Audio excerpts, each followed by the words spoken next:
Ok, ¿qué tal? Bienvenidos a un nuevo video. Ahora vamos a hablar del tratamiento de hiperlipidemia y de enfermedad arterial periférica. Entonces vamos a comenzar hablando de hiperlipidemia. En cuanto a hiperlipidemia,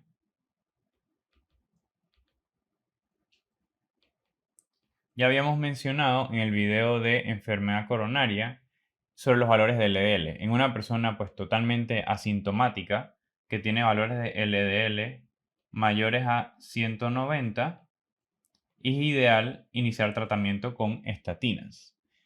Lo ideal es bajar estos niveles a menores a 70.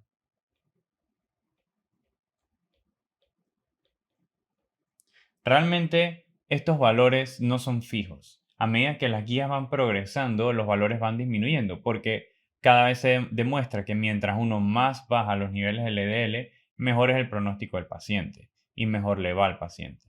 Entonces, cada vez los valores van bajando, bajando, algunos dicen menores de 60, etcétera, y depende de las comorbilidades de los pacientes.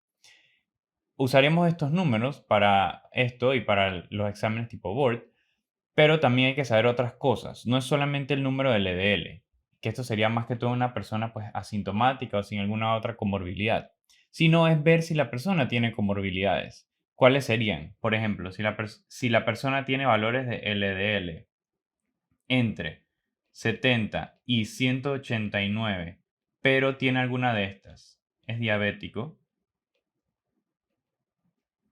tiene un riesgo cardiovascular por la calculadora, riesgo cardiovascular. Esta calculadora es una que uno encuentra en internet o en cualquier parte. Uno calcula el riesgo cardiovascular, uno mete la edad del paciente, el género, mete si es fumador, no es fumador, si es hipertenso, controlado, no controlado, etcétera. Y con esto uno calcula el riesgo. Pueden salir dos posibilidades. Puede salir mayor del 20% que hay que darle estatinas en altas dosis, o puede salir mayor a 7,5%, o sea, entre 7,5 y 20%, que hay que darles estatinas a moderadas dosis. Menor a 7,5% ya el riesgo es bajo y quizás no hay que darle tanto estatinas. Entonces sería la otra opción, que calculo el riesgo y me sale muy alto. O la otra tercera opción es que tenga también un valor de LDL entre 70 y 189, pero el paciente ya tenga una enfermedad cardiovascular conocida. ¿Cuáles son las enfermedades cardiovasculares conocidas? Por ejemplo, haya tenido un SB o un ataque isquémico transitorio, que el paciente tenga aneurisma de la aorta abdominal, que el paciente haya tenido un síndrome coronario ya previo, o que el paciente tenga enfermedad arterial periférica, que es la que vamos a hablar ya ahora más adelante. Si él tiene cualquiera de estas, ya es indicación de darles estatinas y estatinas a altas dosis. El ideal es bajar esos niveles de LDL. Porque ¿qué es lo que pasa? Todo es por lo mismo, todo es aterosclerosis. Si tengo grasa en las arterias de la pierna, lo más probable es que esa grasa también esté en las arterias del corazón. Tengo grasa en las arterias cerebrales, por ejemplo la arteria cerebral media, lo más probable es que esa grasa esté o en las piernas o en mi aorta abdominal o en el corazón. Entonces el riesgo es compartido de todas. Entonces eso es importante saberlo. Eso, bueno, esto es en cuanto a los niveles de LDL. Entonces ahora vamos a hablar del tratamiento.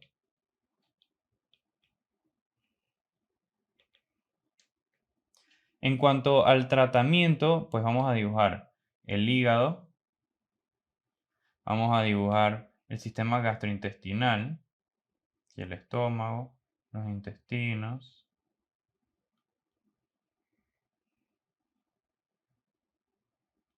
Y vamos a dibujar un vaso sanguíneo. Esto puede ser arteriola, vena, capilar, lo que ustedes quieran. Entonces, sabemos que en el vaso sanguíneo viaja LDL y viaja HDL.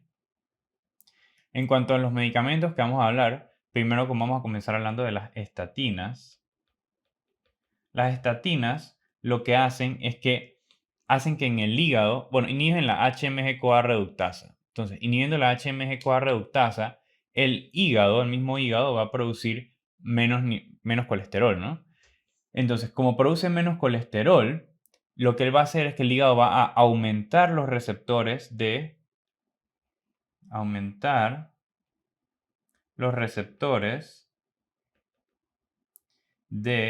LDL. Entonces, como el hígado aumenta los receptores de LDL, este LDL en sangre va a ir más al hígado y van a no estar en la sangre y por tanto disminuir mi riesgo cardiovascular. Las estatinas tienen muchos otros efectos, pero este es el más importante, el cual hablamos. Otro medicamento van a ser los fibratos. Voy a ponerlo por acá, porque lo que pasa es que los fibratos, uno de los principales efectos es sobre el tejido graso. Los fibratos en el tejido graso, bueno, realmente en varias células del cuerpo, van a aumentar los niveles de PPAR gamma. ¿Qué es lo que hace PPAR gamma? PPAR gamma tiene varias funciones, pero una de ellas es que va a aumentar la enzima lipoproteína lipasa. Entonces, lipoproteína lipasa va a estar aquí en el borde de los vasos sanguíneos y mientras van pasando los niveles de triglicéridos, él va a cortar y traer esos triglicéridos. Entonces, por tanto, va a disminuir los niveles de triglicéridos en sangre, que es la principal acción de los fibratos, bajan los triglicéridos, aunque también baja hasta cierto punto el LDL. Otro medicamento va a ser ezetimibe y colestiramina.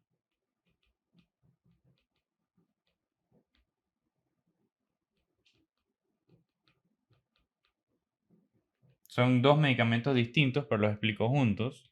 Ustedes saben que el hígado secreta pues, ácidos biliares y los ácidos biliares se unen al colesterol aquí en el intestino y esto viaja por acá y ayuda a que se absorban. Entonces viajan juntos ácidos biliares más colesterol. Ezetimibe lo que va a hacer es que va a bloquear los receptores de absorción y colestiramina lo que va a hacer es que son unas resinas biliares que hacen que este conjunto no pueda absorberse tampoco. Entonces, los dos actúan por mecanismos un poco diferentes, uno sobre los receptores, otro son mismas resinas biliares, pero al final ambos van a hacer que uno excrete más esos ácidos biliares con el colesterol y no los absorban tanto. Y por último tenemos a niacina, que la pongo aparte. Niacina tiene varios efectos, algunos no muy bien entendidos, pero al final lo que va a hacer es que va a aumentar los niveles de HDL y va a disminuir los niveles de LDL. Niacina es una vitamina que ya tenemos en el cuerpo, vitamina B3. Pero bueno, esta tiene varios efectos adversos que son un poco molestos, pero lo vamos a abordar ahorita. Entonces, ya entrando a los mismos medicamentos, vamos a hablar de las estatinas. En cuanto a las estatinas, tenemos atorvastatina y rosuvastatina. En cuanto a su acción, lo que va a hacer es que va a bajar bastante los niveles de LDL y es primera línea. Las estatinas están extensamente probadas que disminuyen la morbimortalidad cardiovascular. De todos los medicamentos que les mencioné aquí y su mecanismo de acción, las estatinas son las únicas que disminuyen morbimortalidad. Entonces, es la primera línea, va a ser la primera línea en todo. A menos que los pacientes tengan muchos efectos adversos, va a ser la primera línea porque voy a prevenir que un paciente se vaya a morir de infarto en el futuro. Entonces son primera línea. Pero en cuanto a efectos adversos, pueden causar hepatitis, pueden causar mialgias, y estas mialgias pueden ser tan severas que causan daño muscular y causan rhabdomiólisis. Entonces, en las estatinas tengo que tener cuidado porque puede haber elevación de los niveles de CK y puede haber elevación de las enzimas hepáticas.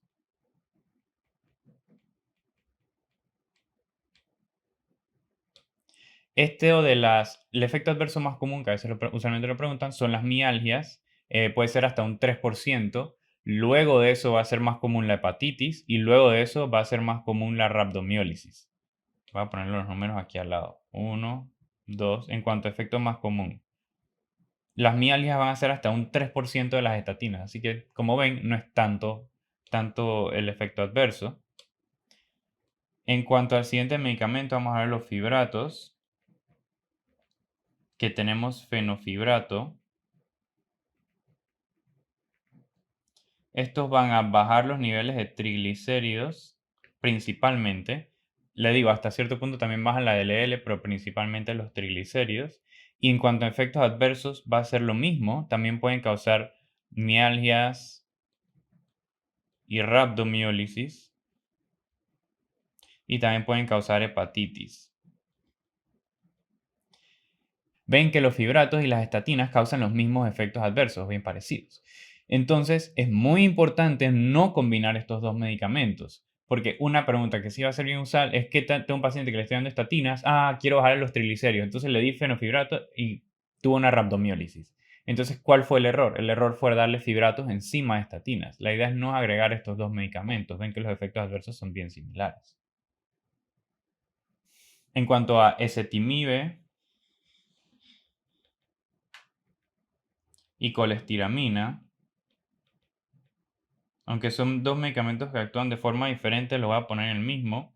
Ambos disminuyen el LDL, pero a menor escala que las estatinas, por eso nada más le pongo una flecha. Y ezetimibe y colestiramina, ambos me van a producir diarrea, por el mismo mecanismo de acción que ya les había hablado. Luego tenemos niacina. Niacina ya habíamos hablado que aumenta HDL principalmente y baja LDL, o sea que es un medicamento muy bueno, pero es un medicamento muy poco tolerado. Este es un medicamento que es muy mal tolerado. Este es un medicamento que lo que hace es que uno libera más prostaglandinas en el cuerpo. Entonces, prostaglandinas recuerdan hacer vasodilatación. Entonces, lo que los pacientes van a sentirse, van a tener rubor, pueden tener malestar, pueden tener cefalea, pueden tener efectos gastrointestinales. Básicamente por vasodilatación de prostaglandinas hacen los más molestos, pero estos son efectos adversos que son prevenibles con AINES o aspirina.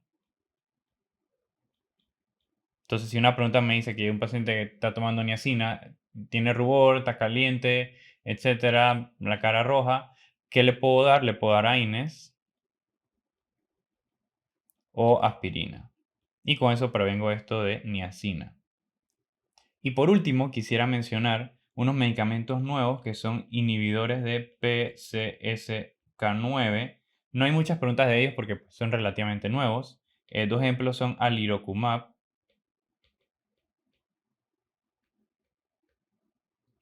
y evolocumab. Estos me van a ayudar bastante a bajar el LDL. Entonces, ¿en qué pueden incluir estos medicamentos? Lo que pasa es que si las estatinas no son suficientes, yo puedo ayudarme de las estatinas. Por ejemplo, tengo un paciente con atorvastatina a dosis tope, dosis máxima, y aún así necesito bajar aún más el LDL. Yo puedo ayudarme de ezetimibe o yo me puedo ayudar de inhibidores de PCSK9 como alirocumab o evolocumab. En eso es lo que podrían venir las preguntas. Eso es lo que podrían venir las preguntas. Ahora pasamos a hablar de enfermedad arterial periférica brevemente.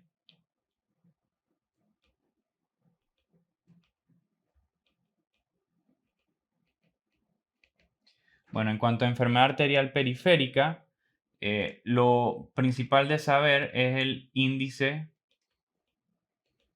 tobillo-brazo o índice tobillo braquial, puede ser cualquiera de las dos. En este índice tobillo-brazo, yo le voy a tomar la presión arterial al paciente en la extremidad inferior y la presión arterial en la extremidad superior. Entonces yo luego voy a hacer una división.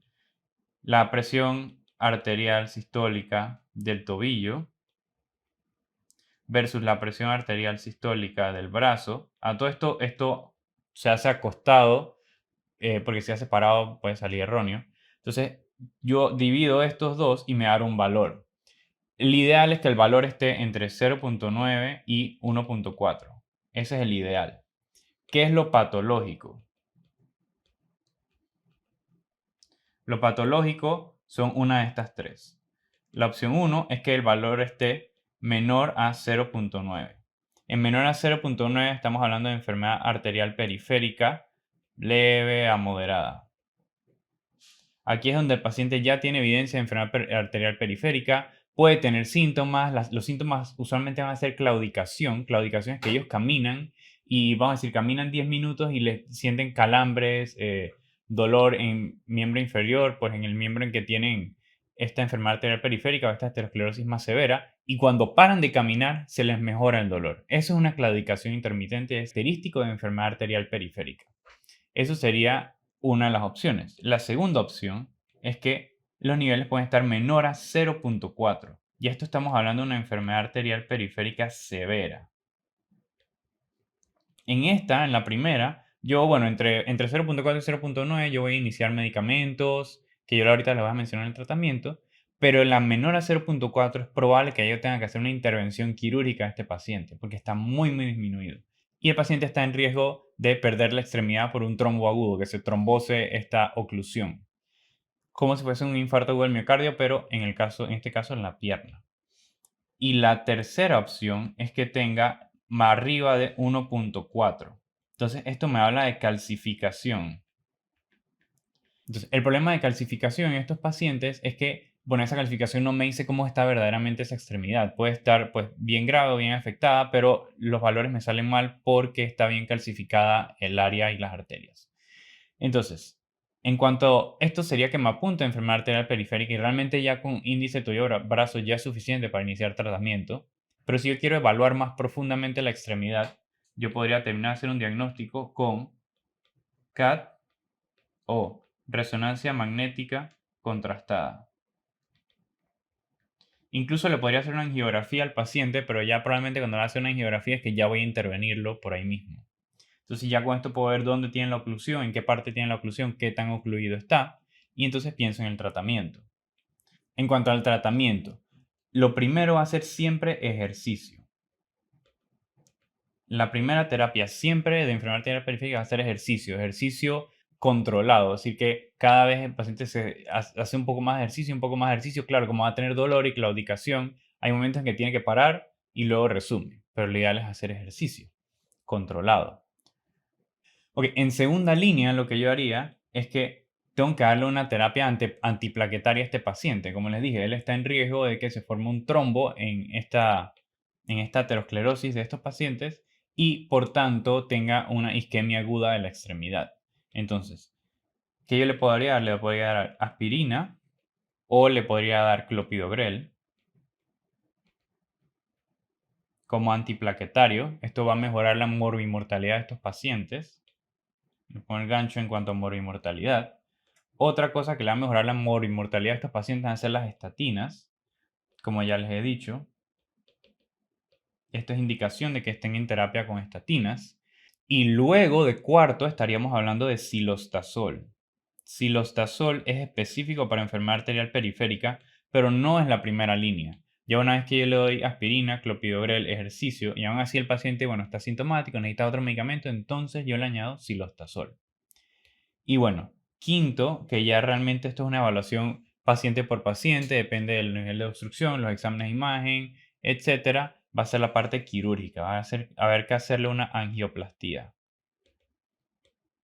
Que probablemente en el examen, a menos que la pregunta sea muy específica, que la obstrucción es muy, muy, muy, muy severa y ya se le hizo todo medicamentoso al paciente y aún así necesita algo más, entonces esta va a ser la respuesta. Si no, probablemente la respuesta va a ser uno de los medicamentos antes de llegar a la parte quirúrgica, pero probablemente se haya que hacer una parte quirúrgica de estos pacientes. Entonces, eso es con tratamiento de hiperlipidemia y enfermedad arterial periférica. Los veo para el próximo video.